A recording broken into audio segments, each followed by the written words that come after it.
Kaya daw tinawag ito na dirty ice cream kasi yung foreigner may anak siya tapos may yaya.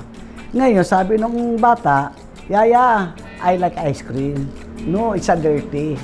Kasi nga ayaw niya maglibre kasi wala siyang pera. O di ang ginawa niya, gumawa lang siya ng kwento na mad-dirty daw.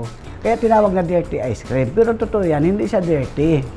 Kasi siyempre, kung madumi ba naman yan, kakain mo naman ako na ako gumagawa. Kakain mo naman anak ko. Di ba?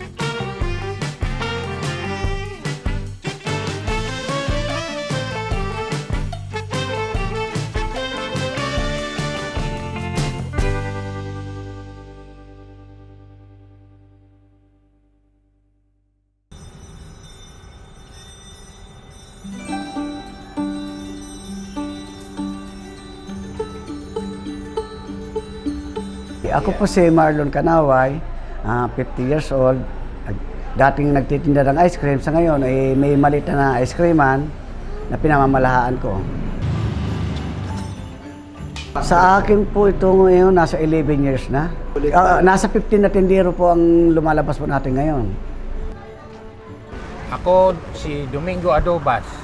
Nagtitinda ng ice cream simula 1973. Yung ruta ko, pag wala ako dito sa Don Bosco, nasa Bacood ako umiikot. Lumalabas ako ng alas 9 hanggang alas 5. Lakad ka ng lakad, talagang mahirap. Masakit yung paa ko. Kaya nga ako nagkukan dito, may upuan ako para yung paa ko, nare-relax yung paa ko, nakaupo ako. Wala kaming masabi sa kanya. Siya ang lahat ng naging manager ng ice creaman, may-ari. Siya ang pinakamabait na may-ari. Dati siyang tindero na ganito.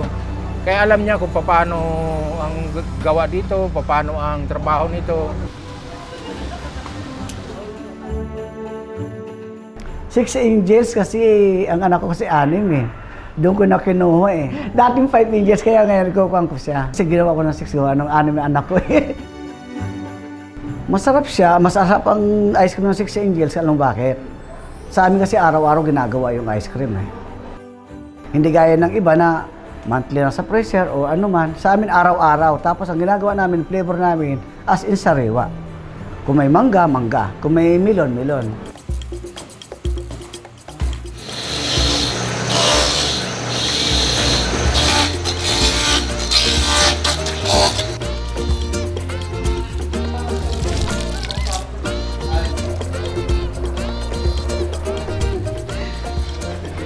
Ito ay asukal at saka gatas.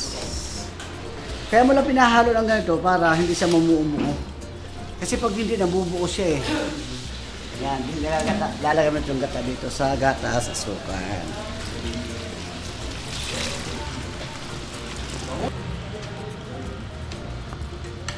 Nasa 34 years na to, mula pa nung nagtitinda ako. Ganun pa rin naman ang ingredients ko, pero dinagdagan ko lang ngayon, pampasarap. Ito naman ay kasaba.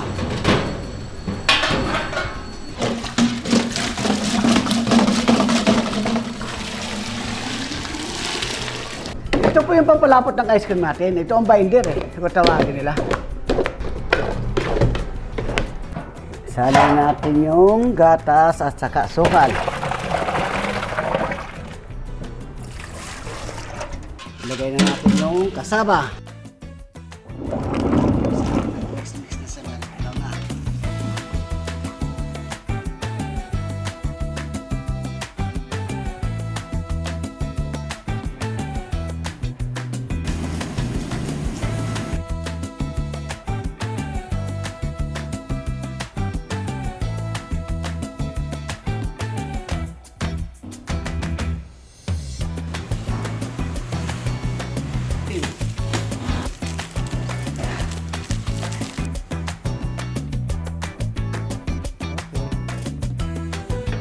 Babalik ako naman.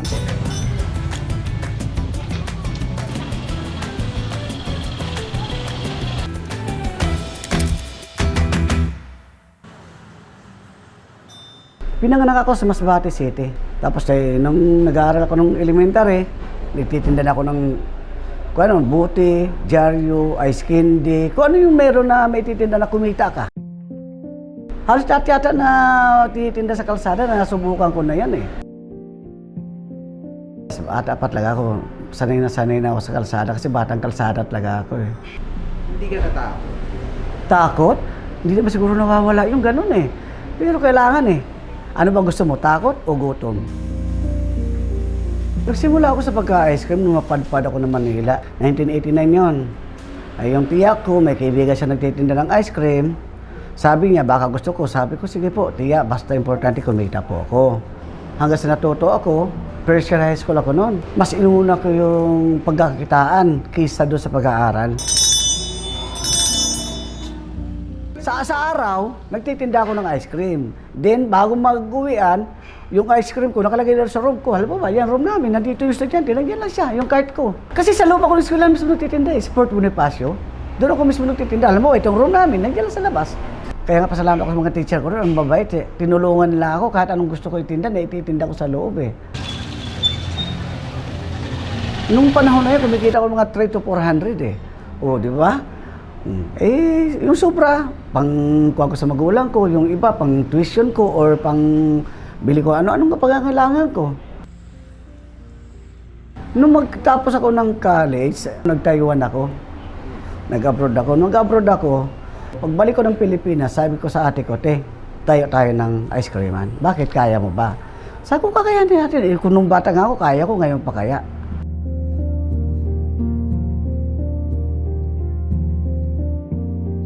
Nung magkaroon ako ng kunting budget na naman, nagtayo ko ng sarili ko para kasi kahit pa paano, kasi kung sosyo kayo, kahit pa paano, maghahati kayo ng kita. Eh dito eh, sulo ko na eh. Mga kahati ko rito, mga anak ko na lang, o para sa pamilya ko na. Lahat ng paghihirap ko. Kaya sabi ko nga, God, thank you po. At lahat ng hiniling ko, binigay mo sa akin.